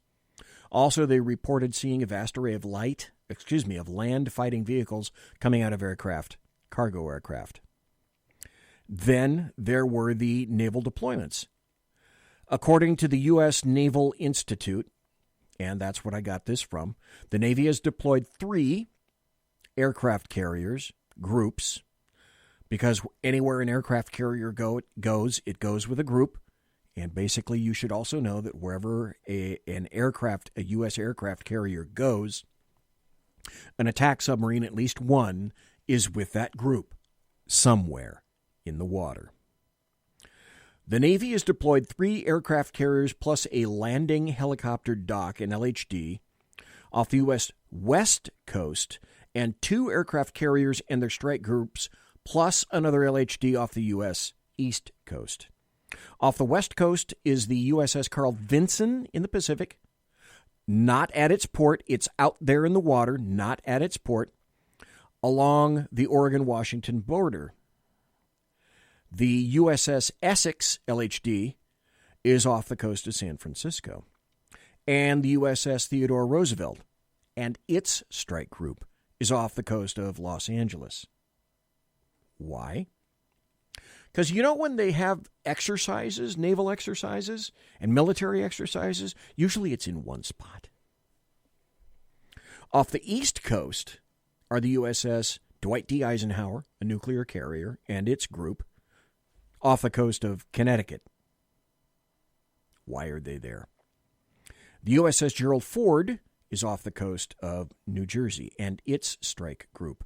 And the USS Iwo Jima is off the coast of South Carolina. And here's the map. I can't show it to you right now. There's a map from USNI News showing the layouts and the approximate location of the vessels. So, yeah, Jack says Nellis is in North Vegas. Yes, in Nevada. So, you tell me, in 2020, because everything is suspicious in 2020, I have been disabused of believing anything resembling a coinky-dink in 2020. You tell me why American carrier groups are off the coasts of the Atlantic and the Pacific, off the east coast of the United States, and the west coast of the United States. I can't tell you that I've heard any particular reasons. If you can tell me, hey, fabulous. Give me a call. I'd love to talk to you. I have no damn idea, but all the bells and klaxons ought to be going off in your brain right about now. Conservative media done right. You're listening to the SHR Media Network. Southern Sense is conservative talk with Annie, the radio chick you bellows as host, and C.S. Bennett co-host. Informative, fun, irreverent, and politically incorrect. You never know where they'll go, but you'll love the journey. Annie is a top conservative host on Top Talk Radio and features some of the finest guests packed with important politicians and newsmakers. Listen every Friday, 3 to 6 p.m. Eastern, noon to 3 Pacific, on the SHR Media Network. Remember, Southern Sense is common sense. Hey, are you guys listening? This is Shannon from Right Way with Shannon and Mike in the AM on SHR Media. I know you've been wondering where we are and what's been going on. Well, folks, that's right, we're back. So please, join us 7 to 9 a.m. Monday through Thursday on SHR Media, on Spreaker, iHeartRadio, and Spotify, and Facebook Live at 11 a.m. on Right Way with Shannon and Mike in the AM at Facebook. You don't want to miss a minute. We've got lots of guests, lots of segments, and lots of interesting things. And let's face it, there's nowhere for you to go, so you might as well tune in. Again, Right Way with Shannon and Mike in the AM. We're back live on the air on SHR Media, 7 to 9 a.m. Monday through Thursday, audio and Facebook Live, audio and video. Yes, we are going to do video. Facebook Live, Right Way with Shannon and Mike in the AM. Hope to see you soon. Conservative media done right. You're listening to the SHR Media Network. And I'm back. The breaks have been getting smaller by design these days. And that's because, invariably, I just have so much damn content to talk to everybody about. And I've gotten to the point where I have so much content that I know, unfortunately, I won't get to per show, that I have 3 search engines up, and under each search engine, let's see, Blaze, Mozilla, and Chrome, under each search engine, I have probably 30 tabs of stories to talk about. That's now standard per every show. Now, I spoke to you about the FBI. Here's a story from the New York Post. Oh, the New York Post. The New York Post. Isn't that interesting? How when the New York Post came out about Biden's laptop and his drugs and his sex, story broken by the New York Post, the 4th largest newspaper in the nation, broken before the election, but buried by the American media maggots purposely and buried by social media. You couldn't talk about that. As a matter of fact, publishing a Gateway Pundit article about Hunter Biden is what got me suspended on Facebook last month for 30 days. And the New York Post has another story, FBI rocked by allegations of sexual harassment involving top officials. I am telling you, This current iteration of the FBI is rife and corrupt from the top down. Because if there's one thing, I got to tell you, if there's one thing the FBI is excellent at, is crushing whistleblowers. The FBI has investigated at least 6 internal sexual misconduct allegations involving top brass over the last 5 years. Now, that also goes into Comey's reign. But none of the accused officials ever faced discipline, even when the reports were substantiated, an Associated Press probe found. I'm kind of shocked that the Associated Press would even come out with that. The cases include an assistant FBI director who was accused of drunkenly groping a female subordinate, a senior FBI official who allegedly sexually harassed 8 employees, and another high-ranking official accused of blackmailing a young employee for sex, the probe found. Hey, that FBI, what a great group of guys and gals. Makes me want to throw more money at them. Doesn't it for you? Sure does. Then here's another article from the FBI. This is from the Gateway Pundit. Attorney Ty Clevenger's determination led to the FBI announcing yesterday, the 9th, they actually did have thousands of documents on Seth Rich and his laptop.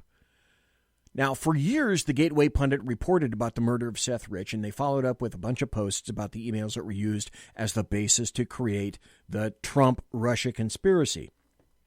So it turns out, I know you're shocked, hope you're sitting down for this one. The FBI lied and said they had nothing on Seth Rich. Then yesterday, the 9th, the Gateway Pundit learns that the FBI has, 20,000 pages and a laptop, all related to Seth Rich. The deep state FBI liars finally brought the Seth Rich case out of the closet. The story started with a bunch of emails released by WikiLeaks related to the DNC and Hillary's campaign manager, that weird-ass John Podesta dude. So within days in 2016, it was June of 2016, Ellen Nakashima, a deep state favorite from the Washington Post, she released a report that the Democrat National Committee, the DNC, had been hacked by Russia. The firm that validated this was CrowdStrike, and its president, Sean Henry, confirmed the claims on that. Then in December of 2016, Ms. Nakashima followed up her reporting with the outlandish claim that the CIA had determined that Russia hacked the DNC because Russia wanted Trump to win the election. As we all know, that is unmitigated bullshit. Nakashima also reported the intel community had determined that Russia also sent the emails to WikiLeaks. That position was reinforced by the Mueller investigation, that lovely Mueller gang, in their efforts to have President Trump removed from office. That wasn't successful. WikiLeaks did release DNC emails related to John Podesta, Hillary Clinton's campaign manager, in the months before the 2016 presidential election, which showed massive corruption combined with the elitist attitude from all the members of the Democrats, the standard suspects, the usual suspects of the Hillary Clinton team, all willing to do whatever the hell was required for them to win the election. We all know that the fairy tale involving Trump and the piss bed in the dossier was crap and fraudulent from the very beginning. So back in March of 2020, on June 16, 2019, Gateway Pundit presented the arguments against the Mueller gang's assertion the DNC was hacked by Russians. After years of being hidden by corrupt, lying Representative Adam Schiff, does anybody wonder where he's been? Why aren't we seeing his googly eyes these days? A number of testimonies related to the Russian collusion sham were unveiled after Schiff received pressure from Richard Grenell, the acting director of the National Intelligence, the ADNI, to release the transcripts. One of the transcripts was from CrowdStrike's Sean Henry, who stated under oath the CrowdStrike had no evidence that Russia even exfiltrated the emails from the DNC. The whole Russia stole the DNC emails and sent them to WikiLeaks story was a fraud. In steps Mr. Rich. Now, apparently a lot of people suspected that back in 2016, that young man working for the DNC by the name of Seth Rich copied emails from the DNC and he shared them with WikiLeaks. Then it turns out Seth Rich was murdered in Washington, D.C. in July of 2016, but it was labeled a robbery by Washington Metro Police Department. But it turns out, if you look at these things, that he still had his wallet, he still had his phone, he still had his watch. All of those things were on him when the police arrived at the scene. So, oh, come on, that's coinky-dink. So in February 2020, an attorney named Ty Clevenger, who represents a client being sued for his comments about Seth Rich, reported to the courts that despite numerous assurances from the FBI that they had no information related to Seth Rich, emails related to Seth Rich were identified and provided to Judicial Watch. It looked like the FBI was lying to Clevenger all along. See, what happened is the whole Seth Rich thing over the years was covered up and it was labeled a conspiracy. So back in April this year, Gateway Pundit reported that Judicial Watch released documents obtained in a FOIA request, Freedom of Information Act request. These emails revealed that corrupt cops Peter Stroke and Jonathan Moffa were copied in an email regarding a report from Daily Mail. So I could go on with this article, but essentially what it's saying is the FBI continues to lie to me, to you, to the nation. Now, because I've got 18 minutes left in the show, I won't even be able to touch a fraction of the stories I wanted to talk to you about tonight. And I'm not going to go into overtime. It's the end of the week. But there is one story that I do want to go into and give you a lot of insight about. And then once I'm done with this story, I might have one or two more stories, and then that's it. The stories may involve, I may have a few more cop stories. I got another one in mind that I want to tell you about that would say something to you similar to, why would you ever want to be in the police department, any police department, in 2020 United States? I'll get to that. Now, in case you're wondering, George Soros has paid off and bought leftist district attorneys all across the fruited plain. They're mostly on the East Coast and the left coast. Kim Gardner is one. She's just insane. But now there's a new leftist in town, in Los Angeles. And boy, do I have information about that.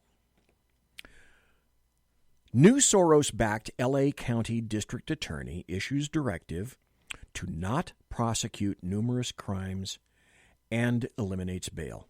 Now, you remember earlier when I was talking to Gabrielle Ingram, I said that leftists have infiltrated law enforcement. A lot of them have been paid by George Soros, and a lot of them are not interested in really dealing with the law very much anymore. Cops, it's clear, have been infiltrated. Leftist chiefs of police have been appointed. You'll notice, of course, and I make the distinct difference between a police chief who is appointed as opposed to a sheriff who is more independent and elected. Because a leftist city council, city manager, etc., who appoints a leftist police chief to the tune of, at least in California, always spell it with a K, at least a really good six-figure income, that police chief is going to suck the chrome off the trailer hitch of whoever he or she hired him. So George Soros's influence is in Los Angeles now. George Gascon, Los Angeles County new district attorney who was heavily backed by leftist megadonor George Soros, announced this past Monday radical changes that he would pursue, including getting rid of cash bail, declining prosecutions for numerous misdemeanor crimes, and banning prosecutors from seeking enhanced prison sentences. I happen to know a few things about this. I'm going to go over the story, and then I'm going to fill in the blanks for you. The dramatic reversals of deeply ingrained traditional law enforcement strategies in the nation's largest district attorney's office also will include a review of thousands of old cases to determine whether lighter sentences or prisoner releases should be sought, Gascon said in a speech during his swearing-in ceremony. So the Los Angeles Times reports the reforms announced Monday added a list of moves Gascon vowed to make during a contentious election against the incumbent district attorney Jackie Lacey, including a promise to bar his prosecutors from seeking the death penalty in new cases and to end the practice of trying juveniles as adults.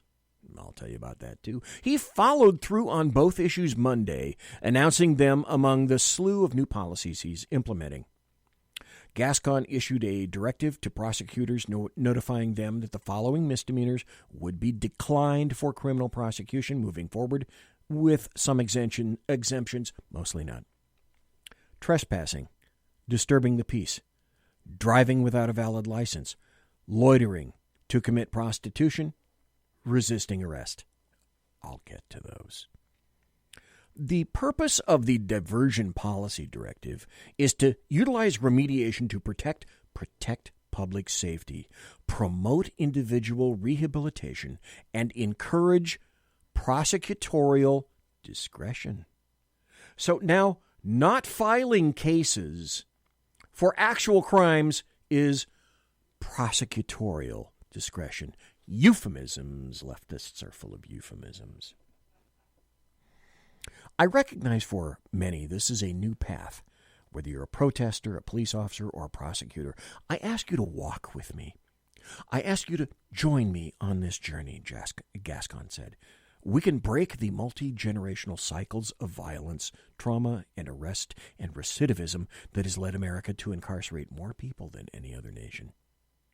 A veteran prosecutor who requested anonymity because they feared retaliation, go figure, told the LA Times Gascon's policies are a slap in the face to crime victims, both past victims and the ones that are yet to come.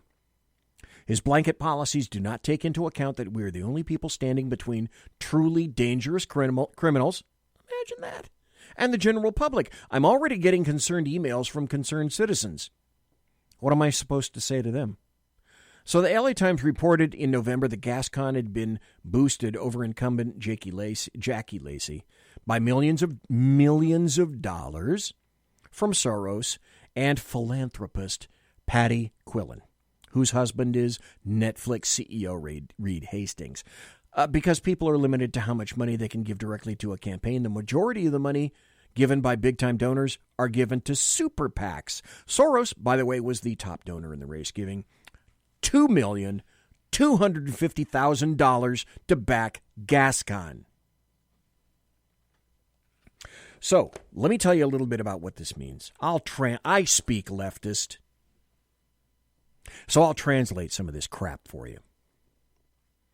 But I'd like to talk to LA district attorneys just for a second. A lot of you guys are going to want to quit. I get it. Stay the course for a while, see where this goes. But I also want to let people that are listening to me know what's going on. The rationale, the only rationale that I can think of behind Gascon's directives is that he wants everyone currently there in the DA's office to quit, and then he wants to install his own little minions and underlings who have an exact same commie socialist mindset. He wants to destabilize that office of the district attorney and basically the county of Los Angeles. But you got to remember that what he does is he is in that seat temporarily. To me, this shows that he doesn't care about the community. He sure as hell doesn't care about the victims of crimes. He doesn't care about people of color because they're most victimized. And he doesn't care about vulnerable children. It's all about the children. Oh, wait until I tell you. He wants to collapse law enforcement, the enforcement of laws in L.A. County. Okay. All you guys, all you DAs, you have children, you live there, that's your community, you got to keep fighting because this guy is there temporarily. Because you have to keep fighting for people who can't fight for themselves. You know, when I was in homicide and people used to say, I'm the voice for the voiceless. Homicide victims are gone. Who's going to speak for them? It's the same for district attorneys. So here are some of the DAs, the new DAs, George Gascon, his new policy changes. There will be no more special circumstances for murdering a police officer. Cops can go to hell. There will be no more special circumstance allegations for any crime, including torturing and killing a child, raping and killing a little girl, committing a hate crime and murder, committing multiple murders, or being a serial killer. There will be no more death penalty or what DAs call LWOP, which is life without parole. Ever. There will be no more charging GBI, which is great bodily injury. There will never be another allegation like that in his office, ever. So let's look and see what that means. That means if a parent or a guardian breaks a child's ribs, for example, when I was in child abuse, breaks a baby's arm, or causes intentional third-degree burns on a child, sleeving a child, immersing a child's hand into boiling pots, like I saw, boiling pots of water. That parent or guardian will only be charged with felony child abuse. It will not be a strike, and he and she will be eligible for probation and release from custody with zero bail, $0 bail. All crimes, unless they're considered violent, are entitled no bail, $0 bail, and release from custody. All crimes that probation is allowed, no matter a person's prior record or current charge, shall receive probation. All crimes where prison is required shall receive only low prison terms. If a suspect murders a police officer and tries to kill other people and police officers, and a police officer kills him to protect himself, the public, and even children, the DA's office will pay for the suspect's funeral expenses. You're not going to hear any of this from the American media maggots, and you know why. When a murderer becomes eligible for parole, not only will the DA not even show up for the parole hearing, the DA won't object to that person being released, even if he or she is dangerous and they hurt people in custody. That is now immaterial. The DA will never make any prior strike allegations, ever. No matter how serious the current crime is, no matter how serious the prior crime was. The DA will never make any gang allegations, ever. No matter how serious or gang-involved the current crime is. The DA will never make a hate crime allegation ever, no matter how serious the current hate crime may be. If you commit domestic violence and or child abuse, since neither, listen to this, people in California always spell it with a K. They have no damned idea that this happened, and they voted for it under Proposition 57. You shitsticks voted for this. You're getting it back. Imagine that.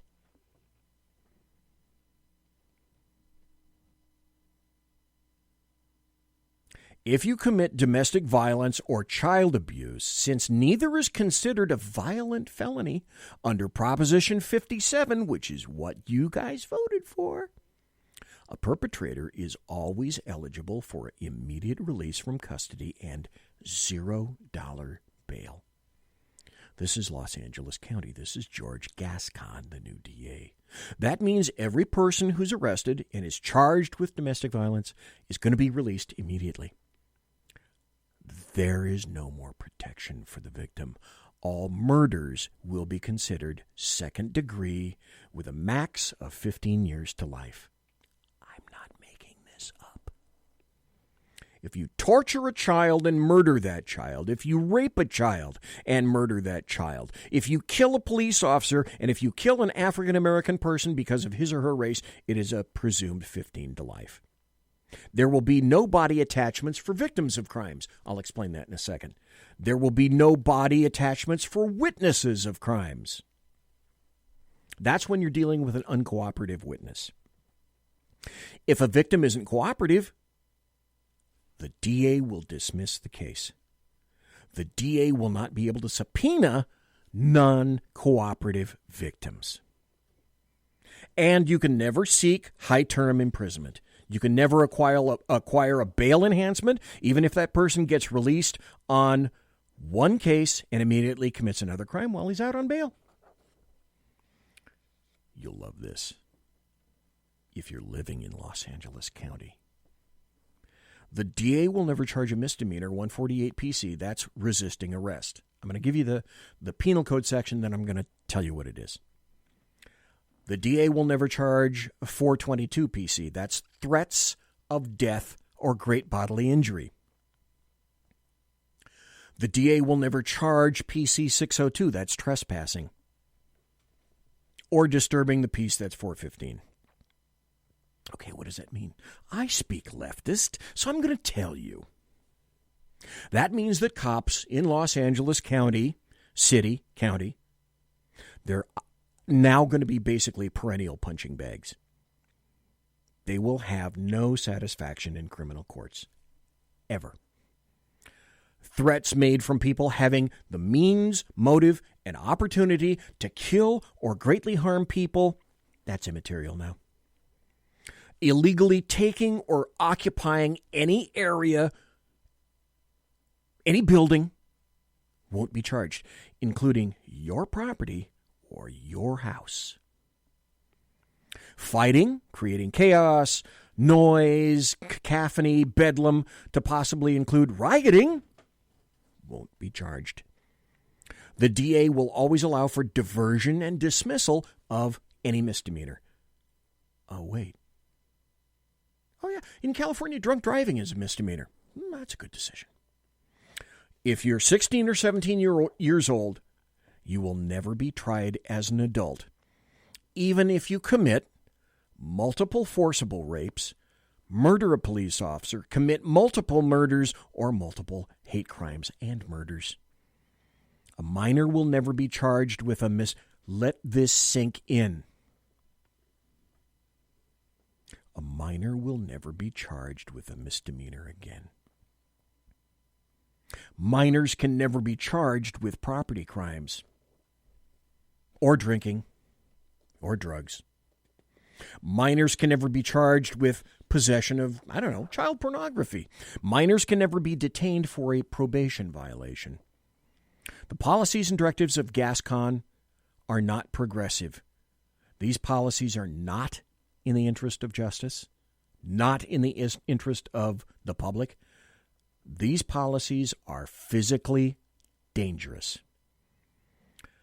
Picking and choosing what kind of laws to follow and then citing politically biased studies to justify not enforcing other laws, that's not the job of the DA. Societal, philosophical change or legislation is not the job of the DA. Following the law is the job of the DA. Prosecuting crimes is the job of the DA. Representing victims of crimes, people who otherwise, like I said, can't speak for themselves, that's the job of the DA. All 58 counties in California, always spell it with a K, that's their job. Utilizing discretion is the job of the DA, but only doing so based upon the facts of each case, not based upon general studies or, in this case, his personal beliefs. Gascon's actions make no sense for any other purpose except to create an environment that is guaranteed to demoralize deputy district attorneys in the DA's office. He wants all of you out so he can then insert his handpicked staff that will have his exact same philosophies. L.A. County. To say that it would result in a dysfunctional district attorney's office is light. The best of those folks are going to leave. And I have known some kick-ass prosecutors, male and female, it doesn't matter. There are some great ones out there. That's his attempt to get you to leave. So he is seeking to destabilize the LA District Attorney's Office. This is going to have staggering negative consequences, not just for years to come, but potentially for decades. So all you DAs, I'm telling you, this is what this guy is looking for. He wants you out. So what best way to get you out other than insist you don't do your job? You went there to be able to do your job. You didn't go there because you wanted to bake bread. You didn't go there because you wanted to shine shoes. You went there because you're an attorney seeking to prosecute crimes. On the other hand, be advised, okay, I am going to go into a little overtime, but I'm not going to go into an additional article because it's 2 minutes after 10 on the Pacific left coast, and it's 101 on the East Coast, 102 on the East Coast.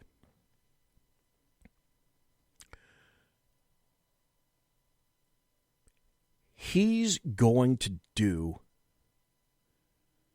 try to get you out. So be mindful. Don't give him, George Gascon, cause to initiate any kind of a personnel action against you. Because I'm telling you, he's going to be temporary, but he's still going to shit in the bed. On the other hand, don't not follow any directives of his or give him ammunition. Don't follow any directives that run afoul of the law. And as I say to all of my cops and all of my cop friends, always remember your oath of office. You took an oath. I took an oath. I will always keep that oath. We all swore to uphold the law. I swore an oath to protect American citizens. We have to be in it for the long haul. So if this is occurring in Los Angeles, it's going to be occurring where you are. And again, that's why I bring all of these things up. The attention. I don't know if you know it or not. Gascon sought an audience with the Kardashians, but he refuses to meet with victims of crimes. That's who this guy is. He is a massively leftist political animal who took millions of dollars from George Soros, making him beholden to George Soros. He owes him. And George Soros, make no mistake, seeks to absolutely destroy the United States of America. That is unequivocal. There is no doubt about that whatsoever. I'm over the time. See what they're doing? Gascon and all the DAs on the East Coast and the left coast all across the nation.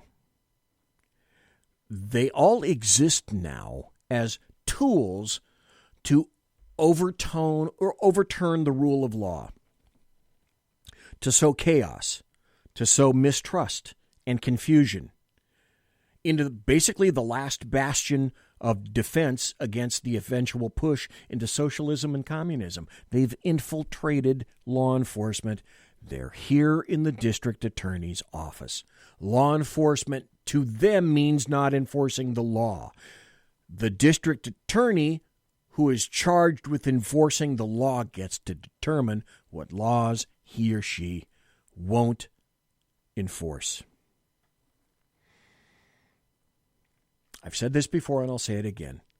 Look, folks, with everything now involving leftists, look beyond the immediate. Play long ball. They do. Just like the Chinese play long ball, socialists play long ball, Islam plays long ball, and communists play long ball. Monsieur has been locked!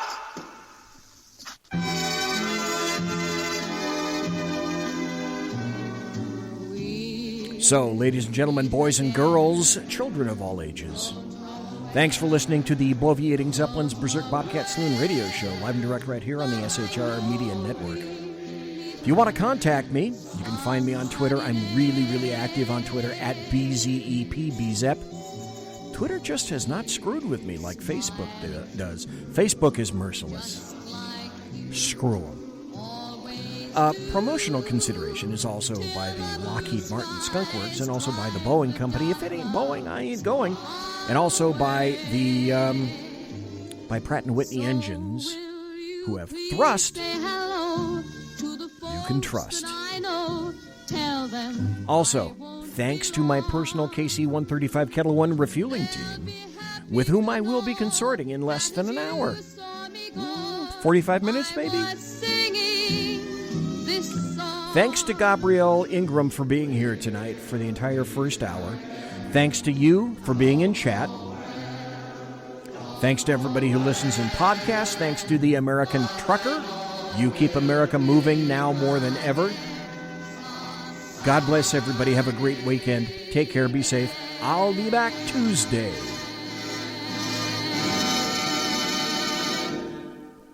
Everybody quiet down now and get some sleep. Good night, everybody. Good night, Mama. Good night, Ben. Good night, everyone. Good night, Mama. Good night, Daddy. Good night, children. Good night, Daddy. Good night, Elizabeth. Good night, John Boy. Good night, Jim Bob. Good night, Jim Bob. Good night, Jim Bob. What's going on? I was asleep. What's everybody doing? Good night. Good night, Jim Bob.